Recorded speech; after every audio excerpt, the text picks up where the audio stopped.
மத்தியில் இருக்கக்கூடிய ஆளுங்கட்சிக்கு ஆதரவாக இருக்கக்கூடிய ஒரு அமைப்பு அப்படின்னு நேரடி குற்றச்சாட்டை கனகராஜும் வைக்கிறாரு, திரு சரவணன் வைக்கிறார். வணக்கம் கார்த்திகேயன். அவங்க ரெண்டு பேரும் பேசினதை நான் கேட்டுருந்தேன். இதுல முதல்ல அரசியலமைப்பு சட்டத்தை பார்த்தோம்னா 324(1) இந்த ஒரு வாக்காளர் பட்டியலை தயார் பண்ணுவது, அதை திருத்துவது அதனுடைய கடமை நம்மளுடைய தலைமை தேர்தல் ஆணையத்துக்கு உண்டு. அதை அவங்க எப்படி இம்ப்ளிமெண்ட் பண்றாங்க அப்படின்னு பாத்தீங்கன்னா, தமிழ்நாட்டை எடுத்துக்கிட்டீங்கன்னு வச்சுக்கோங்களேன், 38 மாவட்ட தேர்தல் அதிகாரிகள், அதாவது நம்ம ஊர்ல அவங்க கலெக்டர் அப்படின்னு சொல்லுவோம், 1009 பேர் தேர்தல் வாக்காளர் பதிவு அதிகாரிகள் அப்படின்னு அடுத்த கட்டத்துல. அதுக்கு கீழே பூத் லெவல் ஆபீசர்ஸ் அப்படின்றவங்க 68,467 பேர். இப்போ இவங்க எல்லாத்தையும் மொத்தமா சேர்த்தீங்கன்னா 69,514 பேர். இவங்க யார் அப்படின்னா மத்திய அரசு அதிகாரிகள் கிடையாது. இவங்க எல்லாருமே மாநில அரசுடைய அதிகாரிகள், அலுவலர்கள். அவங்க தான் இந்த மிகப்பெரிய ஒரு எக்ஸசைஸ அவங்க செய்ய போக இருக்கிறாங்க. இதுதான் பீகாரிலும் நடந்துச்சு. இப்போ என்னுடைய முதல் கேள்வி, 2021 இதே அதிகாரிகள் தான் மாநில தேர்தலையும் நடத்தினார்கள். திமுக ஆட்சிக்கு வந்தது. அதில் சில பேர் ரிட்டையர் ஆகியிருப்பார்கள், அல்லது சில பேர் இறந்து போயிருப்பார்கள். கிட்டத்தட்ட அவர்களே தொடர்ந்து அதே பணியை செய்ய இருக்கிறார்கள். அவர்கள் மேல் திமுக சந்தேகப்படுகிறார்களா? இது என்னுடைய முதல் கேள்வி. அடுத்தது பீகாரை பத்தி நடத்திய அதிகாரிகள் யாரு? ஒரே கேள்வி மட்டும்தான். ஆதார அடிப்படையாக கொள்ளக்கூடாதுன்னு தேர்தல் கமிஷன் சொன்ன பிறகு தமிழ்நாட்டில் இருக்கிற ஒரு அதிகாரி அவர் திமுகவுக்கு வேண்டியவர்னு வச்சுப்போம், சேர்க்க முடியுமா?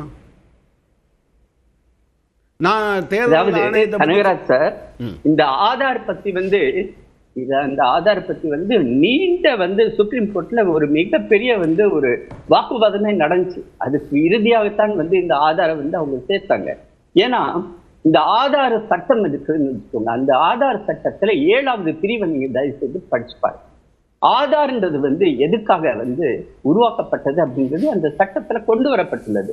அதாவது மத்திய அரசு அல்லது மாநில அரசு அதனுடைய நலத்திட்டங்களை பகிர்ந்தளிக்கும் பொழுது அதனுடைய பயனாளிகள் பயன்படுத்தக்கூடிய அந்த அட்டையை காட்டி அதுக்கு ஒரு ஐடென்டிட்டி கொடுப்பதுதான் சட்டம் பிரிவு 7 சொல்கிறது. அதுதான் எலெக்ஷன் கமிஷனும் சொன்னார்கள்.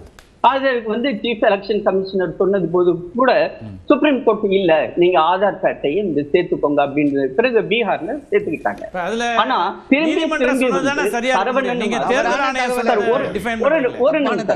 ஒரு நிமிஷம் நான் முடிச்சுக்கிறேன்.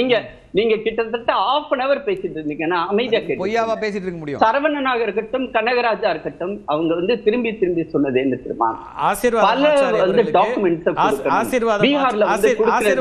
ஆசீர்வாதம் ஆச்சாரிக்கு 8:14 நாம தொடங்கணும் பேச, 8:13 14 தொடங்கணும். நிகழ்ச்சி 7:50க்கு இடையில சிவசங்கரி அவர்களும் உங்க கூட்டணியிலேருந்து பேசியிருக்கிறாங்க. அரை மணி நேரம் அப்படிங்கிற கணக்கெல்லாம் நாம அப்படி போக முடியாது. நானும் கணக்கு வச்சுதான் அடுத்த சுற்றுக்கெல்லாம் வச்சிருக்கிறேன். அதனால வாங்க நீங்க. சரி சொல்லுங்க.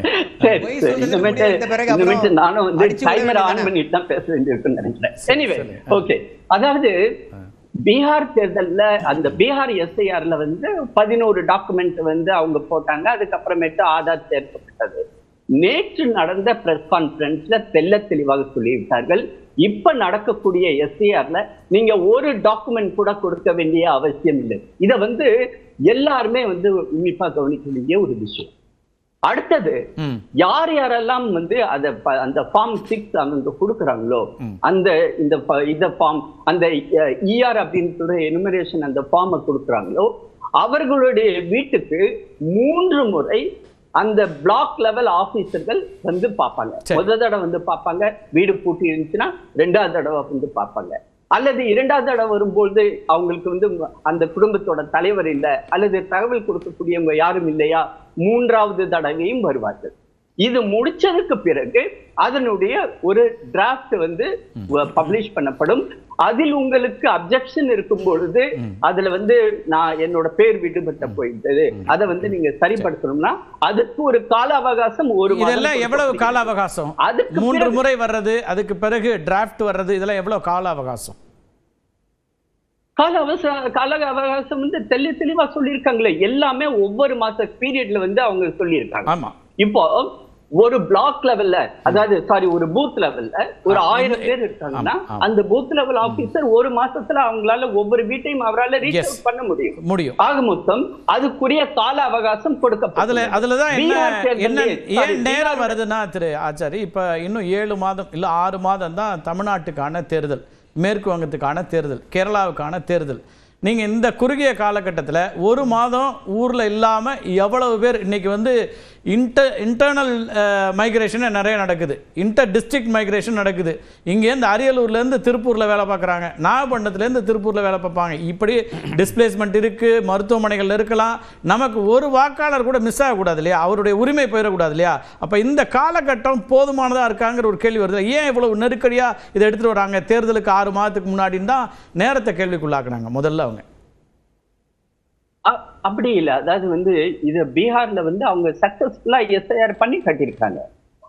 அதுக்குரிய அந்த பீரியட் அவங்க ஜூன் மாசம் செப்டம்பர் இறுதி வர அதுக்குரிய அந்த ப்ராசஸ் நல்லபடியா நடந்திருக்கிறது. அதனால வந்து அந்த 15 நாள் அவங்க வந்து கலெக்டர்கிட்ட போய் வந்து யாருமே அவங்க வந்து அப்ஜெக்ஷனை ரைஸ் பண்ணல. இது ஆன் ரெக்கார்ட். இத வந்து சீஃப் எலெக்ஷன் கமிஷன் சொல்லி இருக்குது. ஆக மொத்தம் இவங்க சொல்றாங்க இல்லீங்களா, 40 லட்சம் பேரை வந்து அவங்க டெலீட் பண்ணிட்டாங்க, இஸ்லாமியர்களுக்கு டெலீட் பண்ணிட்டாங்க, சிறுபான்மை என்ற வார்த்தையை அவங்க பயன்படுத்துறாங்க. அது வந்து அவங்க யார சொல்றாங்கன்றது எங்களுக்கு தெரியும். அதாவது 33% இஸ்லாமியர்களை பீகார்ல வாக்குகளை எடுத்திருக்கீங்க.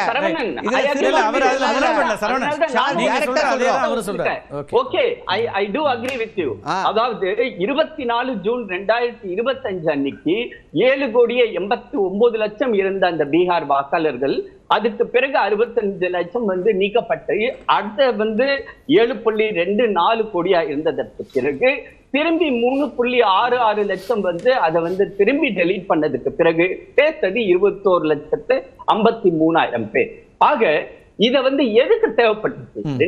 இதுக்கு முன்னாடி நடந்தது 2002, 2003, 2004 அடல் பிகாரி வாஜ்பாய் அவர்களுடைய ஆட்சியில் இதே திமுக வந்து பங்கு கொண்ட அதே ஆட்சியில் திரு லிம்டோ அவர்கள் சீஃப் எலெக்ஷன் கமிஷனராக இருந்தவர். அவர் வந்து இந்த ப்ராசஸ் வந்து சக்சஸ்ஃபுல்லா பண்ணார். அப்ப யாருமே வந்து வாய்ப்பு வந்து கேள்வி கேட்கல. அதுக்கு முன்பு 8 முறை காங்கிரஸ் உடைய ஆட்சி காலத்தில் யாருமே வாய்ப்பு வந்து கேட்கல. ஆனா இன்னைக்கு திடீர்னு எஸ்ஏஆர் வந்து வரக்கூடாது, எஸ்ஏஆர் வரக்கூடாது அப்படின்னா ப்ராப்ளம் எங்கள்கிட்ட இல்ல sir, problem chief election commission இல்ல, ப்ராப்ளம் உங்களுடைய நீங்க பார்க்கக்கூடிய உங்களுடைய கண்கள்ல இருக்கிறது. ஏனென்றால் பயம் உங்களை தொற்றிக் கொண்டுள்ளது. இன்னைக்கு வந்து இந்த அதாவது அதே திருவாரூர்ல எந்த இடத்துல நெல்மணிகளுடைய பிரச்சனைகள் இருக்குதோ ஒரு மாநிலத்துடைய முதலமைச்சர் அடுத்த நாளே அங்க திருவாரூர்ல போய் அங்க வந்து அந்த விவசாயிகள் கண்ணீர் கொடுக்கின்ற அந்த விவசாயிகளை பார்க்காம இன்னைக்கு காலையில என்னுடைய பூத் வந்து வலிமையான பூத் அப்படின்ற ஒரு அரசியல் நிகழ்வுக்கு போறார் அப்படின்னா இது வந்து உண்மையிலேயே ஒவ்வொரு தமிழனாக இது வந்து வருத்தப்படக்கூடிய ஒரு விஷயம். ஒவ்வொரு இந்தியனாக ஏன் தலைகுனிய வேண்டும் சொல்றேன். பஹல்காம்ல தீவிரவாதிகள் தாக்குதல் நடத்தும் போது பீகார்ல தேர்தல் பிரச்சாரத்துக்கு போனவர் தான் இந்தியாவுடைய பிரதமர் மோடி. ஒரு இந்தியனாக வெக்கப்பட வேண்டும்.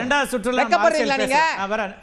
மணிப்பூர்ல நிர்வாணப்படுத்தி கொண்டு போனாங்க, பெண்களை கொலை செய்யப்பட்டார்கள், போனாராங்க.